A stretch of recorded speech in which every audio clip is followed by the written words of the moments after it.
Welcome back. Moving on this time to Peaking for Competition, which is Chapter 9. So last time we talked about periodization of the annual program, and we talked about, and at several points in the class thus far, we've talked about the concept of peaking or of a taper. The two are used pretty interchangeably in this book, but we're going to talk about it within its own dedicated chapter, so that's this one. So as you've probably gathered by now, peaking is an alteration of the athlete's load. More specifically, it is a reduction in the athlete's load that hopefully allows them to achieve supercompensation. So as we get close to 2 to 3 major competitions a year, we're going to reduce their training load pretty significantly. Remember that load accounts for not only the intensity of the weight that they lift, but also, or how fast they run, a variety of different stimuli.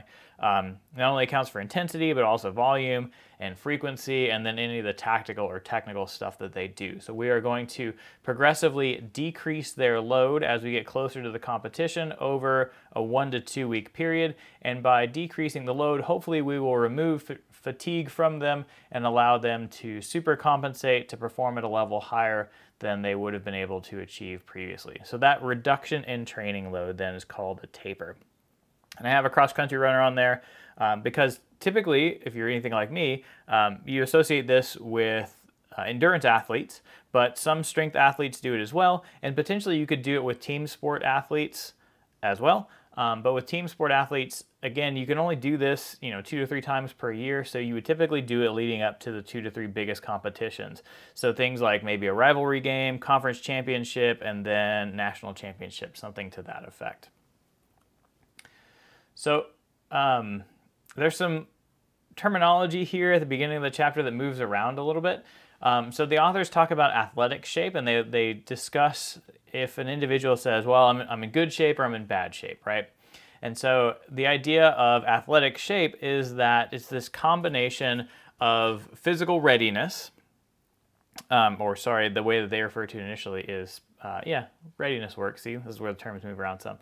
So it's this state of physical and mental readiness. They're ready to perform at a high level, right? And so that's being in shape. So not only are they physically prepared, but they're mentally prepared. And so hopefully they have a high level of readiness if they say they're in shape.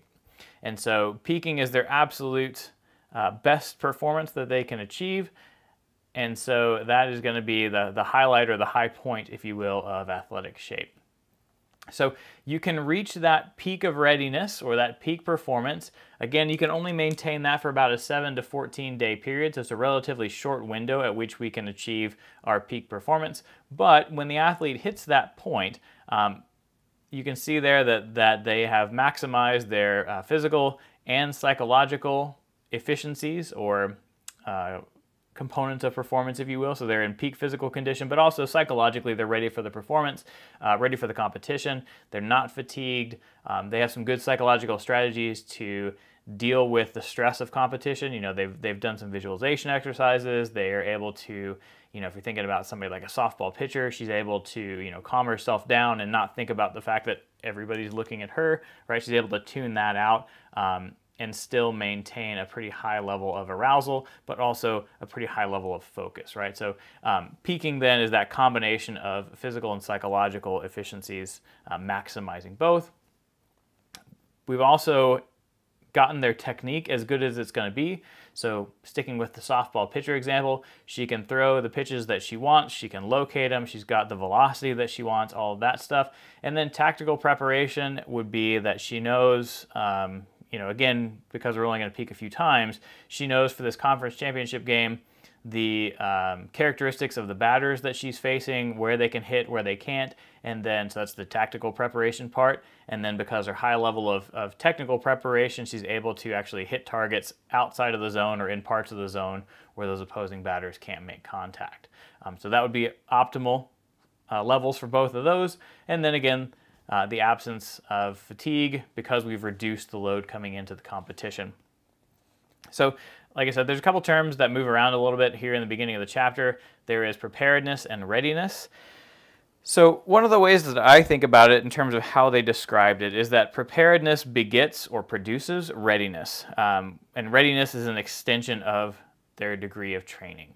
So they go through physical and psychological training, technical, tactical training, and based on that training, that increases their level of preparedness, which increases their level of readiness. They're ready to perform at a high level. All right, and so then you've seen this graphic before.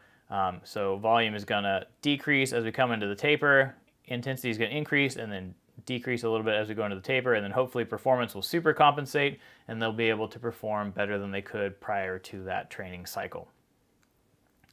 So a taper then is a reduction in training load. And again, load accounts for not only total volume, but also things like intensity and tactical and technical training. So it's a reduction in overall load. One of the things that is done, I think, incorrectly, and even in this book, is that they use tapering and peaking to mean the same thing. I think it makes more sense to think of a taper as the actual reduction in load, and because of that reduction in load, that allows for the removal of fatigue. Because of the removal of fatigue, you're going to get super compensation and you're going to get a higher level of performance, which is peaking. So from my standpoint, I think it makes the most sense to conceptualize tapering as just the reduction in load and peaking as the improved performance. So again, this book uses the two terms pretty interchangeably, but I don't think that that's the best way to go. So again, peaking would be the highest level of performance, and it would probably come about as a result of tapering or a reduction in training volume. So obviously the goal of a taper is to optimize performance at a specific time, whether that's, again, for a championship meet or a rivalry game or that sort of a thing. But for very important parts of the competitive year or the competitive calendar, that's when we're going to try to achieve our highest level of performance. So the fitness-fatigue relationship, obviously the two are related. So with that, well, I'll go through each of the little subpoints. So between those two, so fitness is slow changing.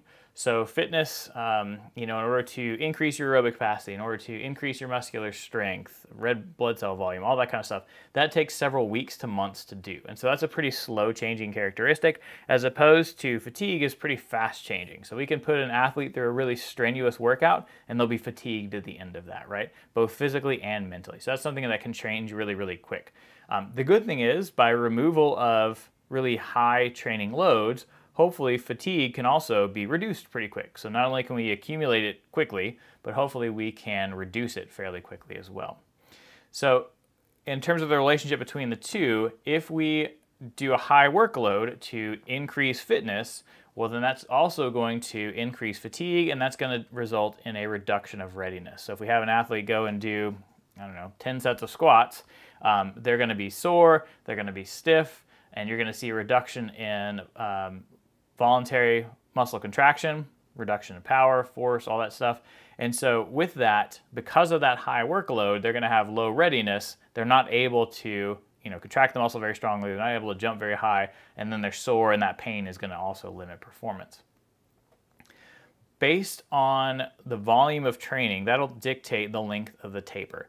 So the typical recommendation, as you'll see on the slides that come up, is tapers typically are somewhere between 8 and 14 days, but there's a few little wrinkles to that. It depends upon the athlete. Some athletes do better with longer tapers, so they can be as long as a month, but that's pretty long. You're starting to detrain at that point, or potentially you're starting to detrain at that point. Or, if you had a really high training load right before you started the taper, then 8 days may not be enough.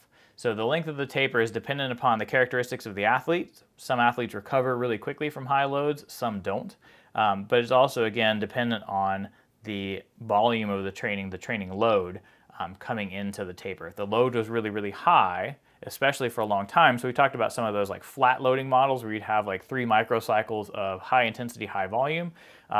With something like that, that's probably going to take more than 8 days to alleviate or to reduce that fatigue. That may be a longer taper. All right, so going through those then. Factors affecting a taper. So the first one is training intensity. So one of the things I want you to know about a taper, like kind of the key takeaway from this whole chapter, is that even though it's a reduction in training load, the majority of that reduction comes from decreasing volume. So we decrease the length of the sessions, we decrease mileage, we those are the big ones. Decrease the number of sets, decrease the number of reps, those kinds of things. But what we don't typically decrease, and this is important, is we don't decrease intensity. So they keep moving fast, they keep lifting heavy weights for the most part.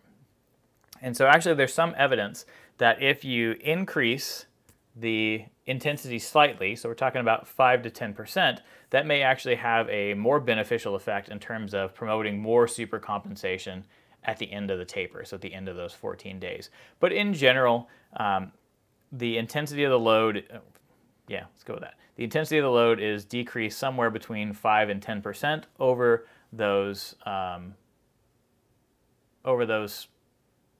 8 to 14 days. Sorry, I was stumbling because I was thinking about a graphic that's coming up here in a second. I want to make sure that I wasn't confusing you about that graphic. So we'll get to that when we get to that. But anyway, training intensity, like I said, decreases typically somewhere between 5 and 10%.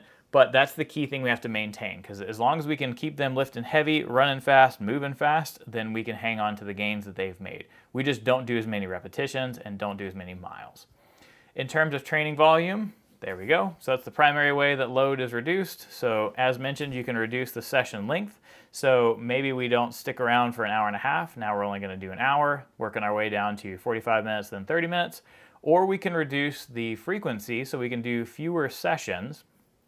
But as you're going to see, that is not the preferred way to reduce training load. So rather than going from 3 days a week to 2 days a week, which is a reduction in frequency and also a reduction in volume, what you probably want to do is to go from 3 one-hour sessions a week to 3 45-minute sessions a week, or 2 45s and a 30, something to that effect. And the reason for that is if you start cutting out actual training sessions, they tend to lose some of that technical ability. So if you think about technical ability in terms of being able to have an accurate three-point shot, or being able to locate your pitches, or being able to hit a softball, hit a baseball, hit a golf ball, those kinds of things, the longer you're away from that sport, you start to lose some of those skills a little bit, right? So we don't generally want to decrease frequency all that much. The recommendation is no more than 20%. So most of the reduction in training load comes from a 40 to 60% reduction in training volume. So again, sets, reps, miles, length of time, etc. As just mentioned, so training frequency, we want that to stay about the same. We don't want a reduction of that of any more than 20%, so that they can maintain their technical proficiency, so that they maintain their three-point shot, their ability to hit, etc. So in terms of other factors affecting the length of the taper, so general recommendation, 8 to 14 days, can be up to 4 weeks. And so you might see a 4-week taper with an athlete that's been doing really high load training. So again, some of that flat loading, and maybe they've been doing it for a full mesocycle, so maybe as long as like 8 weeks. So 3 weeks of flat, an unloading week, 3 weeks of flat, and then coming into this taper. With that kind of high intensity, high volume, then maybe we'll have more like a 4-week taper. But again, we don't want to reduce volume so long that they actually lose some of the adaptations that they made, because of course then they won't be able to super compensate. So general recommendation, 1 to 2 weeks basically. So in terms of recommended strategies, so you're going to create individualized strategies. So some of your swimmers, for example, may respond within a week. Some of them may take a little bit longer. So ideally, you would know your athletes, you'd know how they respond. And this may be a thing where it's useful to, if you can only taper 2 to 3 times a year, taper for something fairly early. So maybe, an important meet, but not a conference championship, not a national qualifier, that kind of a thing, to get an idea of the individualization and the individual responses to that tapering. So that way we know that this athlete needs 8 days, this athlete needs 14. So that would be a helpful thing to know. Otherwise, you're just kind of guessing, and then that can obviously be problematic if you are guessing going into a national qualifier or something like that. So again, we want to maintain our intensities. Typically, we're going to maintain high intensities during the taper to avoid losing the adaptations that they've made. Decrease your volume by 40 to 60% relative to that most recent microcycle, so relative to your pre-taper volume. Again, maintain your frequency, so keep coming in the same number of times per week. If they're coming in, if they're training 5 times per week, keep them there, maybe drop them to 4, but certainly no less than 4 to maintain that technical proficiency. The taper models, so it's interesting that this slide comes before I talk about taper models. Probably should have rearranged those. I'll show you what those look like on the next slide. So you want to use nonlinear taper models, and like I said, I'll show you that in a second. And then on average, we would expect to see performance gains of somewhere in the neighborhood of 3% in response to the taper. So hopefully you're going to see a pretty big improvement. And again, so 3% doesn't sound like much, but if we're talking about elite level sport, that's a pretty big difference. So that can be the difference between being on the medal stand at the Olympics and being in last place in the finals, right? So quite the difference between winning a medal and being in last. You're still in the finals, but last in the finals versus on the medal stand. So that can be a pretty big difference. And so being able to taper correctly and know how the athlete responds to it can be really, really important to maximize performance. All right, in terms of the different types of tapers, so the first one is linear. You can see that here. So linear has the highest load. So all of these tapers are running between 1 and 14 days, or they're all 14 days in length. So the linear one comes down really, really slowly. So it has a really slow decay. And so they maintain pretty high loads for a fairly long period of time, especially relative to the slow exponential taper and then the fast exponential taper. So what you can see with both the slow and fast exponential is that there's a really big initial drop, and then they're going to level out after that. So for example, on the slow exponential one, you're going to see that big initial drop. So they've decreased their load by about 30% at day 3, and then it's going to slowly flatten out to end up in the same place as that linear taper. The fast exponential is going to reduce by day 3 rather than 30%. Now they've dropped down to, so where's day 3? They've dropped about 40% of their load, and then by day 4, they reduce their load about 50%. So there's a pretty steep drop for this fast exponential taper, and then they're going to end up right at the end of that taper at about 10% of their initial load. So it's a big drop off in load for that one. So the interesting thing about that is the authors claim that the fast exponential is the most effective, that relative to linear or slow exponential tapers, the advantage may be as much as 4% over those tapers. One of the tough things there, though, is that's a little difficult to square. So that's a 90% reduction in load relative to a more like a 60-70% reduction in load that we see with these two. Sorry. And all of the previous recommendations are 40 to 60% reduction in load. So it's one of those things where all along we've said 40 to 60%, and then, oh, by the way, this one's the most effective, and it reduces load by 90%. From a practical standpoint, I think what I would do would be to try to experiment with some of these, with the slow exponential or the linear, because linear would probably be easier to figure out too. See how effective those are, and if it turns out the athletes don't respond to those very well, then I think I would try the fast exponential one. The other one is a non-progressive one, the step taper, which looks like a baseline but is not. And so that is just on day 1, we reduce the load 60, almost 70%, and then we just keep it there. So we just keep the load level. As opposed to these are progressive reductions in load. So the non-progressive one doesn't seem to be nearly as effective as the progressive ones. Mentioned to expect an average of 3% improvement in overall performance. And then, as discussed earlier, so you can only maintain peak performance for somewhere between 1 and 2 weeks, which is a pretty small amount of time, but it's long enough to encompass most of our major competitions. If you're thinking about something like a track meet, swim meet, etc., those are several days, but they easily fit within that 7 to 14 day window. And so, as mentioned last time, one of the primary criticisms of periodization is that you have to pick out just a couple of really important competitions and schedule the whole thing around them. And for certain team sports, especially for things like baseball, basketball, football, that may not be the most realistic setup because you still have to perform at fairly high levels for some of your non-conference games, for some of your early conference games. Like not everybody's a cupcake, but you will play some of those, so you don't necessarily have to be at your highest level of performance for those. But I think to only be at the highest level of performance 2 or 3 times is I think a valid criticism of the periodization theory. So that's the idea here, is that basically we're going to gear up for these two or these types of events, even if you're not an Olympian.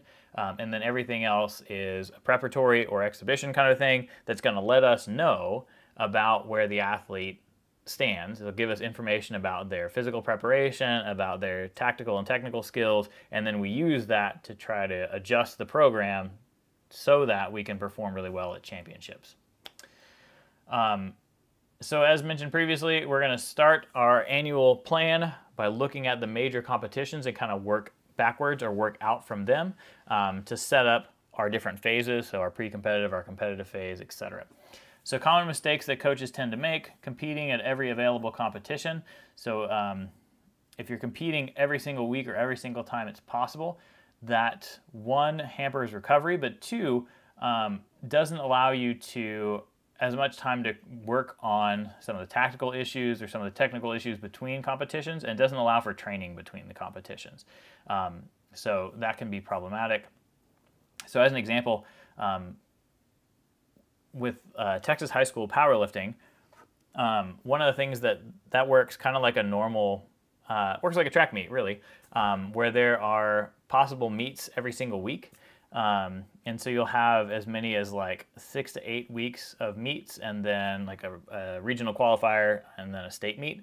And so with that, one of the things you'll see is that coaches will enter athletes, 6 times. And so if you go max out on squats this week and then you go max out on squats next week, that's probably going to be too much for the athlete. And you're not going to see much change in their performance, other than just kind of that day-to-day variability of sometimes you're having a good day and sometimes you're not.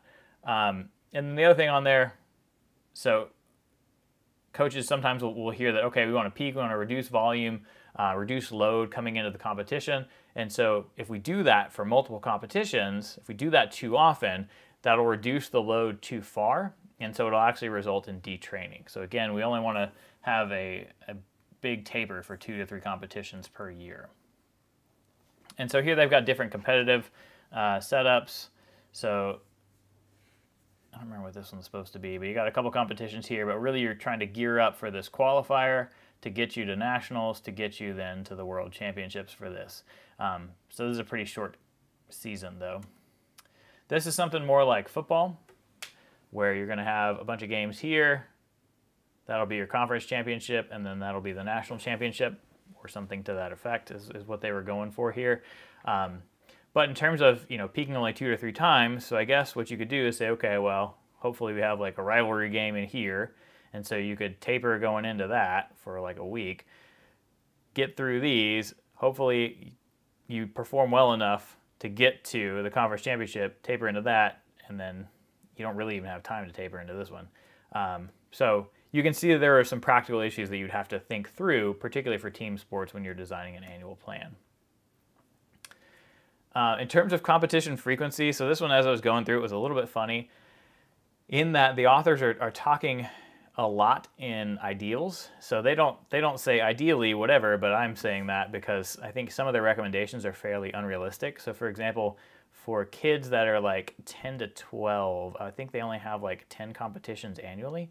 And so, for example, our youth hockey team, or my son's youth hockey team, because they made it all the way to the state championship game, they ended up playing like 50 competitions, 50 games if you include all their tournaments. And I say all, so they were in 3 tournaments plus the state tournament. So they were already doing 50. And not that that's right, because that's what we did, but I think the number 10 is unrealistically low, I guess is how I would put that. So ideally, you would select competitions that get progressively harder, but of course, that's pretty tough to do. So from a youth sports standpoint, sometimes you get there's a sort of an organization, whether that is a youth hockey organization, youth lacrosse organization, whatever that is, that gives you a schedule. Or if you're building your schedule in its entirety, it's a lot dependent on who's available on a given weekend. You know, you've got the team manager calling around. And so the idea that you'd be able to say, okay, we're going to play all the easy teams first and then get to mediocre teams next and then get into the hard teams at the end of the season so that we can eventually peak to get ready for the state championships. Like, I think that's pretty unrealistic, but, you know, try as best you can. One of the things is you do want to, general rule, face slightly superior competitors when you can, and I emphasize slightly. If you're going out there playing against some team that's a bunch of juggernauts and they're just going to crush you, your athletes aren't really going to get much from that. So they have to it's helpful if the other team is better, but not a lot better. Because if they're a lot better, well, that's just demoralizing. You see how big of a gap there is between you and the elite level performers. But if they're just a little bit better, you still have a realistic chance of beating them. And so the athletes tend to play harder and tend to take a little more pride in having performed well in that sort of a contest. Again, avoid entering too many competitions, especially those that require substantial travel. So that's another thing you'll see in youth sports as well, where they're going to, you know, even U10 teams. A friend of my wife's, her son plays U8 baseball in the Houston area, and they were traveling recently to play in a baseball tournament in Alabama, which is somewhere in the neighborhood of a 12-hour drive for them where they ended up. Which I thought was funny because it's not like they couldn't find other good baseball teams in the Houston area that they had to drive 12 hours to play in Alabama. And so, you know, how much are you really getting out of substantial travel like that? So, and is there a more efficient way to allow the athletes to show their tactical and technical skills rather than, or that don't require, you know, a 12-hour car trip? And then as much as possible, allocate some time, space out the competitions so that you can work on correcting any technical or tactical issues that came up between, also for recovery time. And then help the athlete pace for the most important competition. So teach them to be able to, you know, maybe, you know, with sports like track or powerlifting, we're not going to do absolute max effort the very first meet of the year. So maybe we'll go more like 90%. We'll have a little bit of ceiling left. We'll have a buffer left, as we'll talk about with Chapter 10, the concept of a buffer. So I have a little bit of a buffer left where they could have gone harder, but it was more important that they, you know, perform the race, like stay in their lane, they get used to the starter, they learn what 90% feels like, that kind of stuff. And that is it. So now we've learned how to peak or how to taper. So then next time we move on to strength training. Then we're down to 3 chapters left, then on to endurance training, and then on to agility. So we'll see you next time for strength training.